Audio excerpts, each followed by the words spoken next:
I'm Miranda Rake.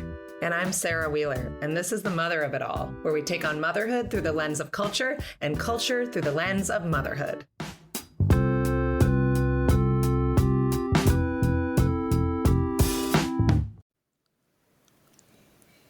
Hi, Sarah. Hey, it's Friday. It's Friday. It's just me and you.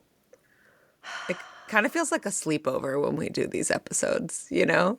Yeah. Like, it's just us. I know. It is a treat. And 40 minutes. It's a Friday morning treat, and the kids are at school. Yeah. I know. Very sweet. That hasn't been true for you that much this month. Yeah. I'm so sorry. Thank Okay, you.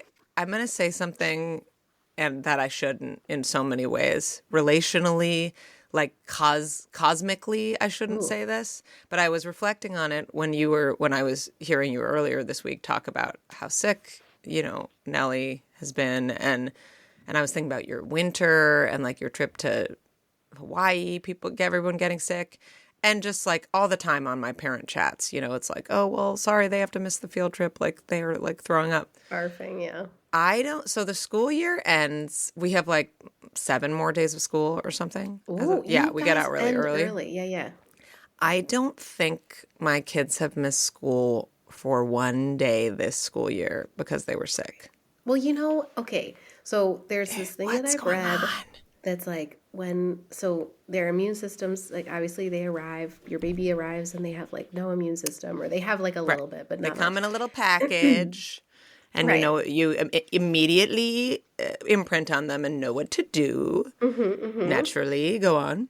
Yes, exactly. And then so they get every virus they're exposed to, and they're just always snotty and whatever. And then there's something around age 6 that changes, and their body has like encountered enough, and they get sick way less. It's like the average number of colds drops pretty dramatically. This is probably for kids who like aren't immunocompromised or don't have any specific medical conditions. But yeah. Yes. But I would say I have noticed, because Griffin is 7, this first grade, he has not had a fever this year. I can't believe that. And he's a fever kid. Like, that's how I'm like, that's how he's sick. It's like, there's like the fever kids, the barfers. Barf kids. Yeah. Nellie is a respiratory coughing kid because she has asthma. She's an asthma kid.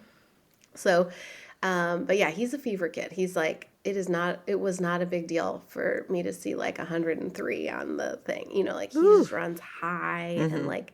I run high personality-wise, but I don't get a lot of fevers or barf. Low. I stuff it all down with like no visible symptoms. Well, so I have recently had a couple of nausea episodes, about my vertigo thing, and then this latest round of illness. Once we finally got Nellie's asthma under control, I realized that I too had been sick for the whole time, and like you stopped like running on adrenaline to like manage your life and your sick child, and we're like, me notice it was literally like about so Friday, to die, Nellie walking pneumonia, coughing her head off for a month basically, and I finally went to the pediatrician a bajillion times, and they kept giving her like liquid steroids and all this stuff, and telling us to use her inhalers, and then. Finally, thanks to a Reddit thread about toddlers with asthma, I was like, I emailed the doctor and I was like, I wonder if my asthmatic 3-year-old isn't doing a very good job with her inhalers and possibly needs a nebulizer.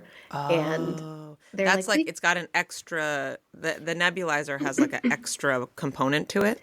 So it's a mask. It turns the medicine that you have in an inhaler into like a vapor, and they just wear a mask and they breathe it for like 10 minutes. Yeah. Cool. Do they have like bubblegum flavor? I don't think it tastes like anything, but the nebulizer itself looks like a penguin with a bow tie.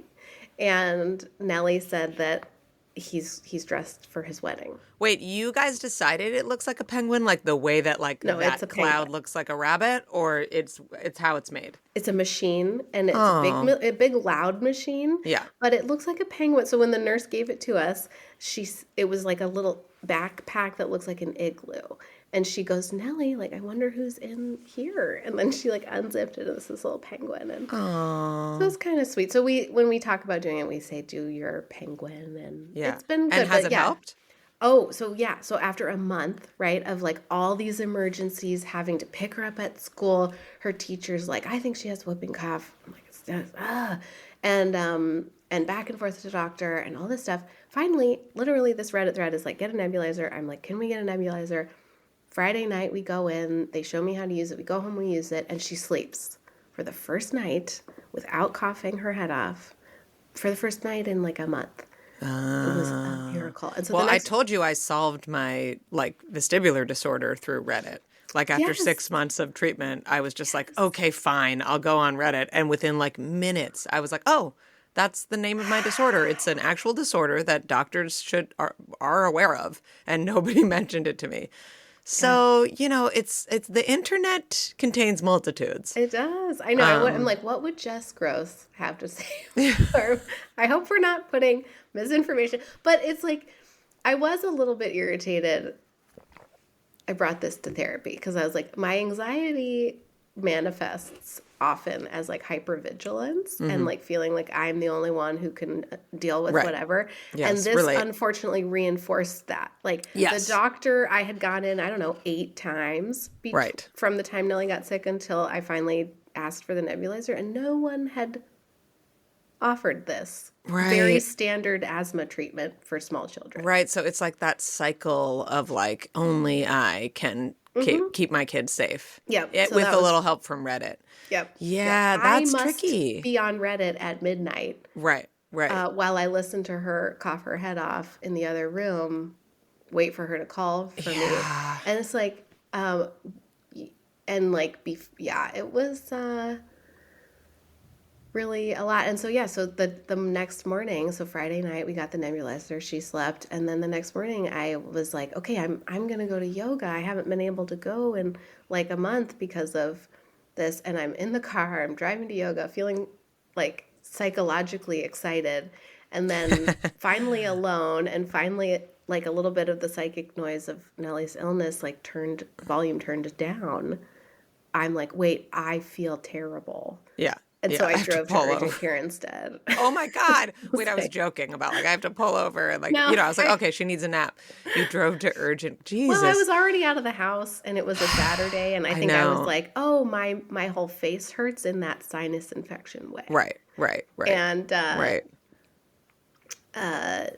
it's been, Oh man, there's so many great motherhood themes in there. I mean, first of all, I want to know, what did your therapist say about the like, I have to be hypervigilant, only I can prevent what's the commercial? Only you can prevent forest fires. Yeah, exactly. Well, that's really true now that the National Park Service is, okay, we're not. Yeah, there is no. I'm sorry. It's really true. It really is only you.